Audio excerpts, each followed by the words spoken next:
Hi, it's Maureen Muldoon, and we're on lesson 72 of A Course in Miracles, the workbook lessons. And the lesson for today is Holding Grievances is an Attack on God's Plan for Salvation.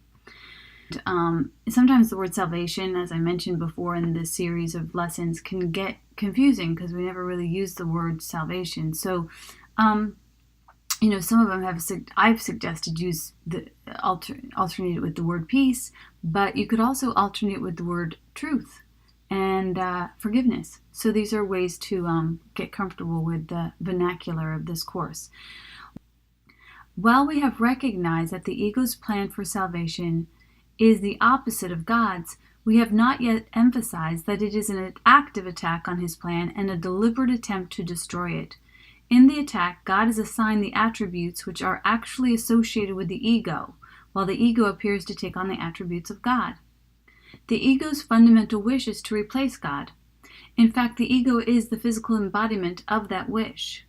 For it is that wish that seems to surround the mind with a body, keeping it separate and alone and unable to reach other minds except through the body that was made to imprison it.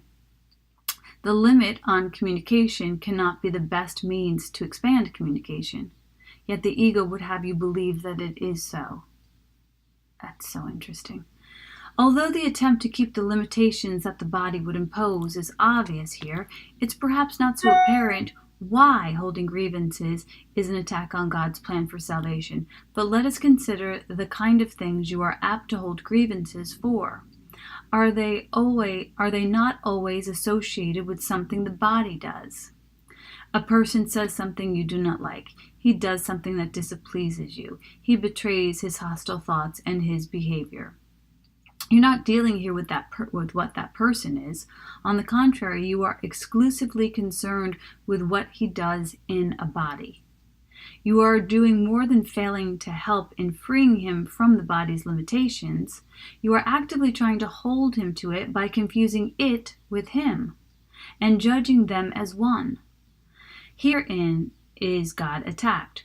For if his son is only a body, so must he be as well. A creator wholly unlike his creation is inconceivable.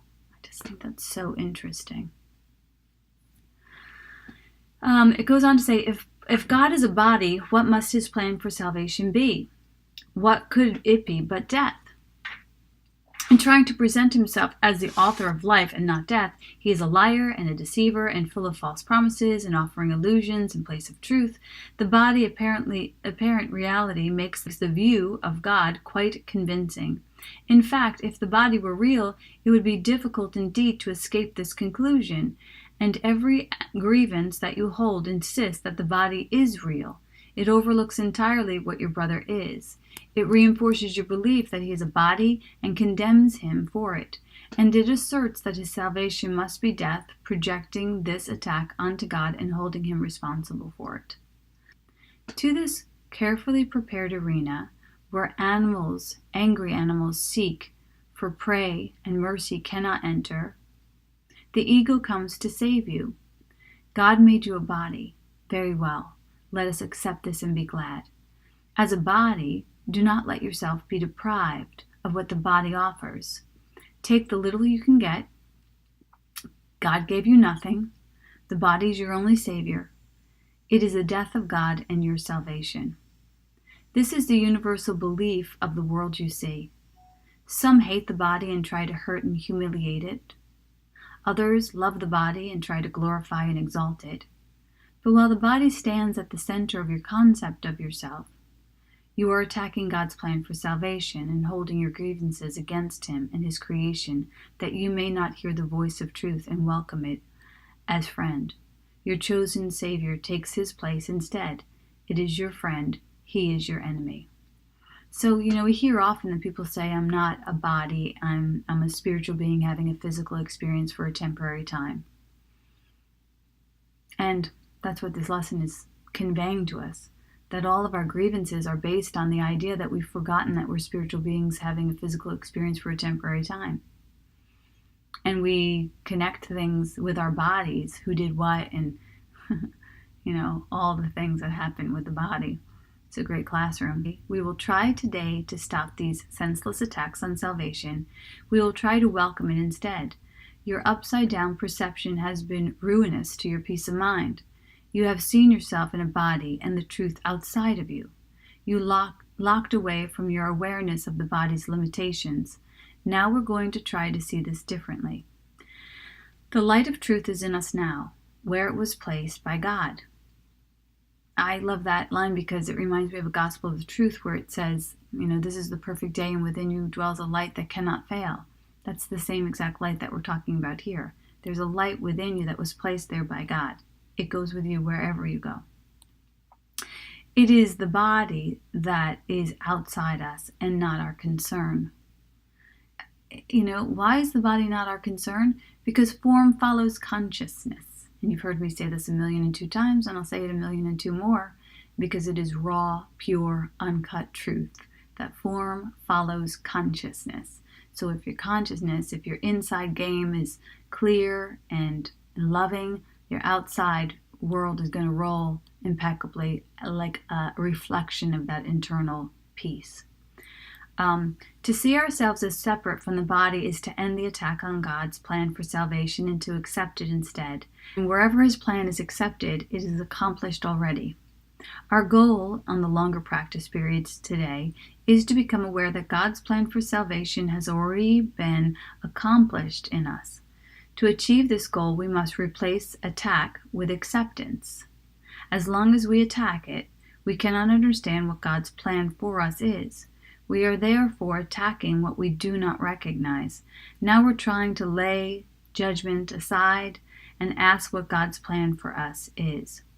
What is salvation, Father? I do not know. Tell me that I may understand. So, the whole idea today is to recognize that, the body, as Louise Hay taught us, as many metaphysicians spoke of, the form follows consciousness, and if we really just work on seeking first God, all else is given to us. And so it rests on the ideas of surrender experiment. It rests on the idea of Byron Katie, just loving what is, and if we do this, it will bring us peace. And so the idea is holding grievance is an attack on God's plan for salvation. Holding grievances is an attack on God's plan for salvation. So that doesn't make grievances easy to give up.